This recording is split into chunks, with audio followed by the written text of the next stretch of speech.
ಆಸ್ತಿ ಪಾಸ್ತಿ ಅಣ್ಣ ತಮ್ಮಂದಿರ ಹೆಸರಲ್ಲಿ ಇದ್ದು ಜಾಗ ನಿಮ್ಮ ಹೆಸರಲ್ಲೇ ಇದ್ದು ಅದಕ್ಕೆ ಸೂಕ್ತವಾದಂತಹ ದಾಖಲಾತಿಯನ್ನ ಮಾಡಿಕೊಳ್ಳೋದಕ್ಕೆ ಕಿರಿಕಿರಿಗಳು ನಡೀತಾ ಇದ್ದಾರೆ.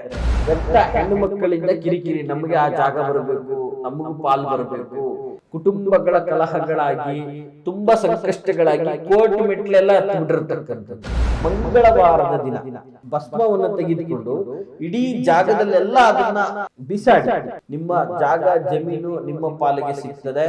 ನಮಸ್ತೆ ವೀಕ್ಷಕರೇ, ನಾನು ನಿಮ್ಮ ಮೈಸೂರಿನ ಶ್ರೀನಿವಾಸನ್. ಸಾಮಾನ್ಯವಾಗಿ ಇವತ್ತಿನ ದಿನ ಪಿತ್ರಾರ್ಜಿತವಾದಂಥ ಆಸ್ತಿ ಅಥವಾ ಸ್ವಯಾರ್ಜಿತವಾದಂಥ ಆಸ್ತಿ ಶ್ರಮದ ಫಲ ಅಂತ ಹೇಳಿದ್ರು ತಪ್ಪಾಗಲಿಕ್ಕಿಲ್ಲ. ಕೆಲವು ಕಷ್ಟಪಟ್ಟು ದುಡಿದಂತಹ ವ್ಯವಸ್ಥೆ. ವೀಕ್ಷಕರೇ, ಸಾಮಾನ್ಯವಾಗಿ ಈ ರೀತಿಯಾದಂತಹ ಆಸ್ತಿ, ಜಾಗ, ಜಮೀನು, ಮನೆ, ಈ ಒಂದು ವ್ಯವಸ್ಥಿತವಾದ ವಿಚಾರದ ಮೇಲೆ ಬರೀ ವ್ಯರ್ಥ ವ್ಯಾಜ್ಯ, ದುಷ್ಟ ಜನಗಳ ದೃಷ್ಟಿ ಬಿದ್ದು ಜಾಗವನ್ನು ಕಬಳಿಸುವಂತಹ ತಂತ್ರ, ಅಥವಾ ಕುಟುಂಬ ಕಲಹಗಳಿಂದಾಗಿ ನನಗೆ ಈ ಜಾಗ ಬರಬೇಕು, ಈ ಜಾಗದಲ್ಲಿ ನಾನೇನು ಮಾಡೋಕ್ಕೆ ಬಿಡೋದಿಲ್ಲ, ಯಾಕಂದರೆ ಈ ರೀತಿಯಾದಂತಹ ಜಗಳಗಳು, ನಿಮ್ಮದೇ ಆಸ್ತಿ ಅಲ್ಲೇನು ಬೆಳೆಯೋಕ್ಕೆ ಆಗ್ತಾ ಇಲ್ಲ ಅನ್ನುವಂತಹ ಕೊರಗು, ಜಮೀನು ನಿಮ್ಮದೇ ಜಮೀನು ಆದರೆ ನಿಮಗೆ ಬರಬೇಕಾಗಿರೋದು ಜಾಸ್ತಿ ಆದರೆ ಅನುಭವಿಸ್ತಾ ಇರೋದು ಕಡಿಮೆ ಪ್ರಮಾಣದಲ್ಲಿ, ಮತ್ತು ವಿಶೇಷವಾಗಿ ನಿಮ್ಮ ಕಾಲದಲ್ಲಿ, ತಂದೆ ಕಾಲದಲ್ಲಿ ಅಥವಾ ತಾತನ ಕಾಲದಲ್ಲಿ ಆಸ್ತಿ ಪಾಸ್ತಿ ಅಣ್ಣ ತಮ್ಮಂದಿರ ಹೆಸರಲ್ಲಿ ಇದ್ದು ಜಾಗ ನಿಮ್ಮ ಹೆಸರಲ್ಲೇ ಇದ್ದು ಅದಕ್ಕೆ ಸೂಕ್ತವಾದಂಥ ದಾಖಲಾತಿಯನ್ನು ಮಾಡಿಕೊಳ್ಳೋದಕ್ಕೆ ಕಿರಿಕಿರಿಗಳು ನಡೀತಾ ಇದ್ದರೆ, ನಿಮ್ಮ ಜಾಗವನ್ನು ನೀವು ಭದ್ರಪಡಿಸ್ಕೊಳ್ಳೋಕ್ಕಾಗ್ತಾ ಇಲ್ಲ, ಅಥವಾ ನಿಮ್ಮ ಮನೆ ಮಾರಾಟ ಮಾಡೋಕ್ಕಾಗ್ತಾ ಇಲ್ಲ, ಅಥವಾ ಮನೆಯ ಒಂದು ವ್ಯವಸ್ಥಿತವಾದ ರೀತಿಯಲ್ಲಿ ದಾಖಲಾತಿಗಳು ನಿಮ್ಮ ಹೆಸರಿಗೆ ಆಗ್ತಾ ಇಲ್ಲ, ಜಮೀನಿದೆ, ಹೇಳ್ಕೊಳ್ಳೋದಕ್ಕೆ ಆಸ್ತಿ ಇದೆ, ಸಿಕ್ಕಾಪಟ್ಟೆ ಇದೆ, ಅದ್ರ ಮೇಲೆ 108 ಕೇಸ್ಗಳಿದೆ, ಈ ಥರ ಪ್ರಶ್ನೆಗಳು ನಮಗೆ ಭಾಳ ಬರ್ತಾ ಇರುತ್ತೆ. ಗುರುಗಳೇ, ಭಗವಂತನ ಅನುಗ್ರಹದಿಂದ ನಮಗೇನು ಕೊರತೆ ಇಲ್ಲ, ನಮ್ಮ ತಾತ ಮುತ್ತಾತನ ಕಾಲದಿಂದ ನಾವು ಜಮೀನ್ದಾರರು, ಸಿಕ್ಕಾಪಟ್ಟೆ ಆಸ್ತಿ ಇದೆ, ಆದರೆ ಅದನ್ನು ಅನುಭವಿಸೋಕೆ ಆಯ್ತಾ ಇಲ್ಲ. ಈ ಥರದ್ದೆಲ್ಲ ನಾವು ನೋಡ್ತಾ ಇರ್ತೀವಿ ವೀಕ್ಷಕರೇ.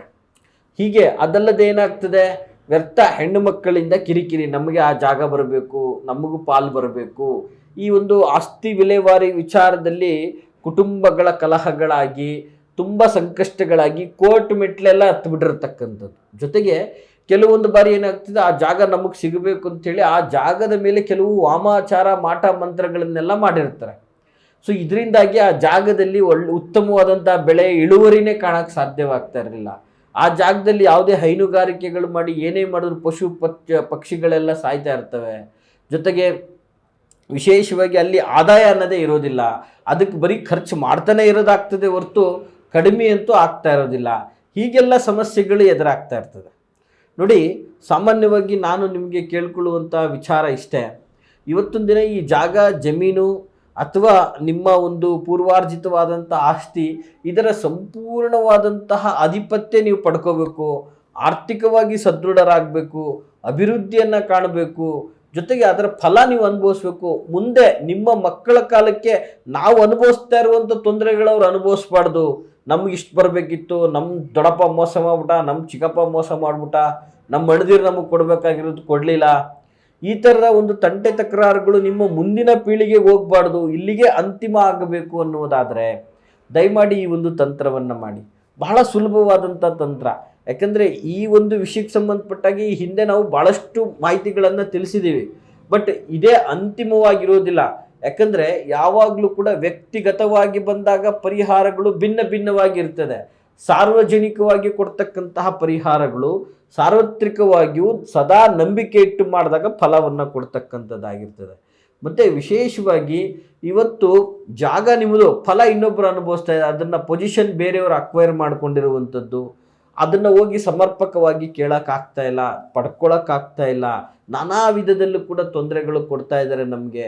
ನಾವು ಮುಗ್ಧ ಜನಗಳು, ಅವರು ಮಾತಿದ್ದರೆ ನಮ್ಮ ಮೇಲೆ ದೌರ್ಜನ್ಯ ಮಾಡೋಕ್ಕೆ ಬರ್ತಾರೆ, ಹೊಡೆಯೋಕ್ಕೆ ಬರ್ತಾರೆ, ಬಡಿಯೋಕ್ಕೆ ಬರ್ತಾರೆ, ನಾವು ಪಡ್ಕೊಳ್ಳೋಕ್ಕಾಗ್ತಾ ಇಲ್ಲ, ನಮಗೆ ಈ ಕೋರ್ಟು ಕೇಸು ಕಚೇರಿ ಅಲ್ದಾಡೋದಕ್ಕೆ ಶಕ್ತಿ ಇಲ್ಲ, ನಮಗೆ ವಯಸ್ಸಾಗ್ಬಿಟ್ಟಿದೆ, ಈ ಥರ ನಾನಾ ಕಾರಣಗಳಿಂದ ಇವತ್ತು ಎಷ್ಟೋ ಜನಗಳು ಅವರ ಜಾಗ ಜಮೀನುಗಳನ್ನು ಪಡ್ಕೊಳ್ಳೋಕ್ಕಾಗದೆ ಕೊರಗ್ತಾ ಕುಂತಿರ್ತಕ್ಕಂಥದ್ದನ್ನು ನಾವು ಗಮನಿಸಿರ್ತಕ್ಕಂಥದ್ದು.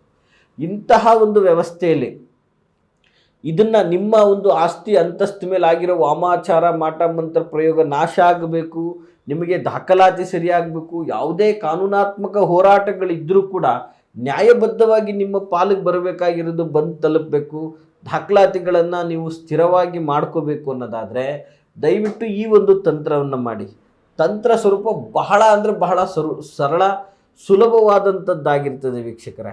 ಈ ಒಂದು ಪ್ರಕಾರದಲ್ಲಿ ನೀವು ಮಾಡಿದ್ದೇ ಆದರೆ ಖಂಡಿತ ಯಶಸ್ಸು ನಿಮ್ಮದಾಗ್ತದೆ ಅಂತ ನಾನು ಹೇಳಕ್ಕೆ ಇಷ್ಟಪಡ್ತೀನಿ. ಏನಪ್ಪ ಆ ತಂತ್ರ ಅಂತಂದರೆ ಬಹಳ ಸುಲಭವಾದಂತಹ ತಂತ್ರ.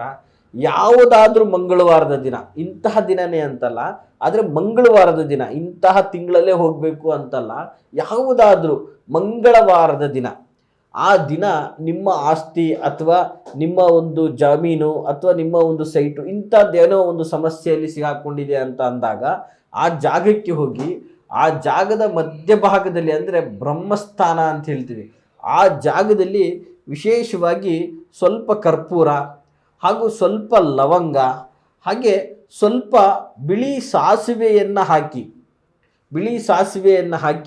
ಇದಿಷ್ಟನ್ನು ಸ್ವಲ್ಪ ಆ ಜಾಗದಲ್ಲಿ ಸುಟ್ಟಾಕಿ ಸಂಪೂರ್ಣ ಭಸ್ಮವನ್ನಾಗಿ ಮಾಡಿ. ಭಸ್ಮವನ್ನು ಮಾಡಿದಂತಹ ಒಂದು ಭಸ್ಮವನ್ನು ತೆಗೆದುಕೊಂಡು ಇಡೀ ಜಾಗದಲ್ಲೆಲ್ಲ ಅದನ್ನು ಬಿಸಾಡಿ.